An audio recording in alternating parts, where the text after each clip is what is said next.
And trying to assess this, right, where the macro is saying, hey, like kind of the world's burning a little bit and the sentiment's not great.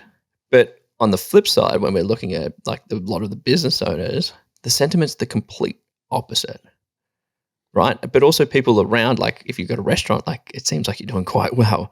If you've got B2B businesses, it seems like you're doing quite well. And sort of the B2C that we're seeing doing quite well. Like how do we interpret that? Is that just because we're the fortunate ones and these are the businesses that have just not being hit by these macro impacts? Like how do you explain that upside down world for the other sort of business owners listening to this? All right, ready for it? I'm always. I got a few things here, and I'd love your feedback on it. The first thing I'm trying to understand is, does the micro drive the macro, or does the macro drive the micro? Great question. Right, is the big stuff they're talking about going to flow down to me? Or are all these business owners that are seeing this going to push this thing up and it turns into a good news story? So which way does it flow? Is this top down or bottom up? I don't have the answer, by the way. I'm not actually sure of that, but that is something that's very, very on my mind. The second one is I'm like, is this the euphoria stage before everything really goes to hell? Yeah. the little blip on the radar. Yeah, am I in the eye of the storm right now? I'm like, what do you mean? This is fine. Not being able to see that I'm about to be crushed. In like the next episode we make is like, I was wrong. Batten down the hatches. The dog in the room with like the flames going around is like, this is fine. So this is where I've landed. This is where my thinking has landed, is like, I think it's very easy to think that like, okay, the world's coming into this event and like demolition is coming in. Everything's just getting destroyed and there's going to be a massive reset and a massive like rebuild of everything. Like that's what's coming after this. And you know what? If someone said that, I could understand their thinking and why they may think that's so. However, my view is that it's not like the world is suddenly going to like collapse and then it's a rebuild. I think it's more like going through a renovation. I think that if you want to imagine maybe someone had a 2-bedroom house, right? And then what's actually happened is, in order to renovate that home and make it a 5-bedroom home and adequate for more people, we needed to like knock out the back rooms to put in new foundations so we can put another level on it. Yeah. Now, if your business was in one of those back rooms that just had to be taken out so we can put in new foundations, you're probably going to be experiencing some pain. It's not going to be fun to sleep in a room that doesn't have walls anymore. But if your business was in one of these other rooms, like you're actually doing okay. Yeah. And in this time of renovation, yes, things are changing, but it's actually going to end up better. Yeah. You're going to end up with a bigger family home. You're going to end up with a better family home. I think this like renovation theory is where I'm landing at the moment. And I love that. I love that analogy, right? Because when people go through that renovation, it's not that they're sitting there with 5 kids going, what are we going to do? And then with 3 kids and sort of 2 adults, so a family of 5, and like, oh, we're just all going to sleep in the front room together. Have you ever renovated a house? They probably yourself. Dude, it's awful. I will say the things I have done when renovating a house, like that. Bianca and I have this rule that we will never ever renovate a home we live in ever again, ever. Oh, how good! Because I look at it where it's almost preempting, right? So people who are a couple that might be thinking about having children and they might be in a 2-bedroom house will go, well, what are we going to have? Are we going to have 2 kids, 3 kids? Let's prepare for that and do the renovation now. As opposed to going, oh, now I've got the 3 kids and we're all living in one room, in 1 or 2 rooms.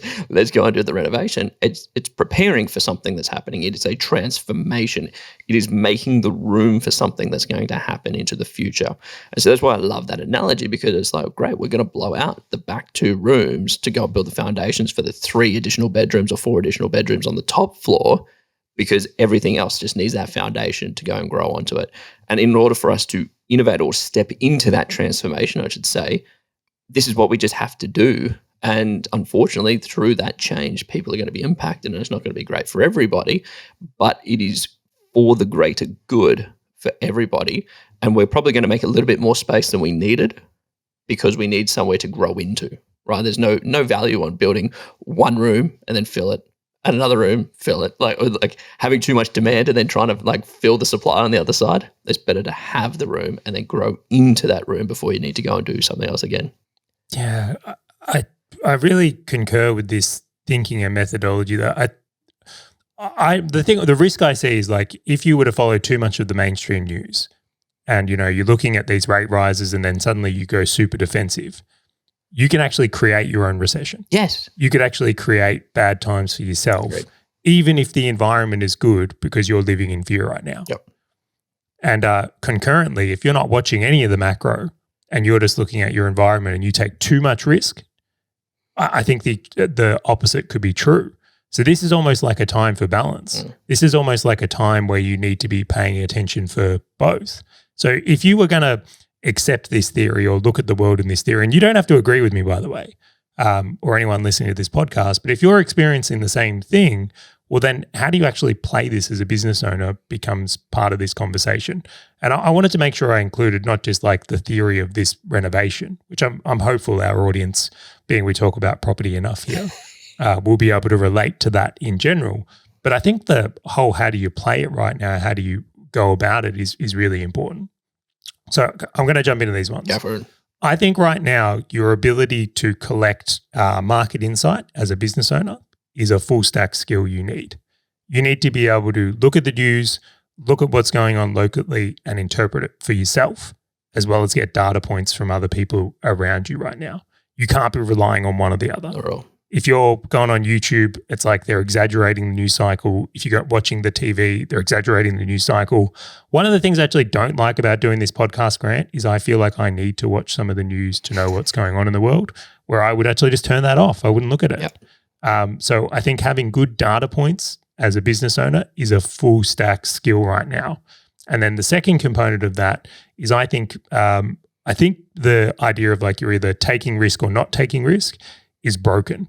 I think this is like a medium risk environment. I think you want to be in a position to seize opportunities, but if the world does turn, is also you've got good buffers in place, which we've covered in a previous episode, and also made sure that you've got a bit of a war chest or opportunity fund so that if things change, you can be in the right way to do that also. Yeah, I love those 2 points, and I'm just going to riff on them. So I'm going to get your second point sort of first because it's fresh off the top.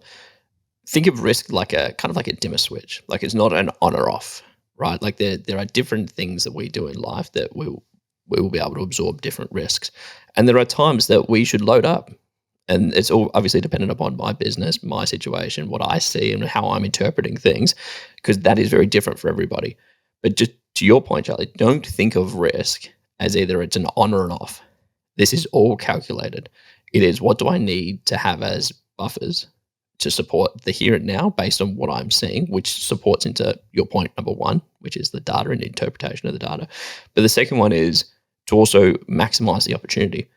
Like I could just imagine the business owners sort of that are looking at the news that's coming out and then them making decisions of fear or off sort of battening down the hatches and things where it's actually like, well, no, if you could calculate your risk and assess what data is actually out there, you're going to be in a much better position. Similar to what you and I have done, Charlie. We've had conversations around, well, this is what we're seeing and this is how we're going to operate it and this is how we're going to take advantage of the risks. Right, which is probably not as aggressive as we previously have been in like property, for example, but we are still open to opportunities that are going to be coming out because we've calculated it in. And then to your very first point, I agree because every piece of data can be manipulated and adjusted. And the challenge I have on things like inflation is it's never personalized. Like your inflation rate is fundamentally different to my inflation rate. The interest rates impact on you, Charlie, is going to be very different to the interest rates impact on me, right? Because it's different upon our assets. It's different upon what you eat. It's different upon like you've got family and a car and I've got a car, but I have no family, renting versus owning your home. So many different things impact you, but it's the same for your business. Like what about businesses that are loaded up on debt that have used that debt to grow or are looking to use that debt to grow? And they're going to be impacted severely versus like business owners who are virtual offering services that have minimal sort of capital constraints or upfront capital constraints for them to grow. Well, they can adapt very quickly. They're not susceptible to interest rate rises. They're not susceptible to producing cost increases. They're not susceptible to all of these things. So your point around be across the data, be across the news, but don't just take that as this is how I'm going to operate because that's what some news station said. No, break it down, understand what that means for you. Because to your point, Charley, 80% of the people that went back to sort of your poll said, hey, look, I'm not feeling these things. Great. That's probably because you might not actually be in an industry or in a business that's going to feel the pressure from all of these pain points, which means you might be in the front rooms of that house in your example. You might be the kitchen and the bathroom and the front bedroom. Okay, no worries at all. What, you're going to be part of this transformation and you're going to watch the economy rebuild itself and sort of have enough room for the expansion to happen, but just be aware of it. Hey, fellow business owner, if this topic and value-packed short video has resonated with you at all, and you want to dive deeper into being a full stack business owner, check out the full episode by clicking the link on your screen or in the description right now.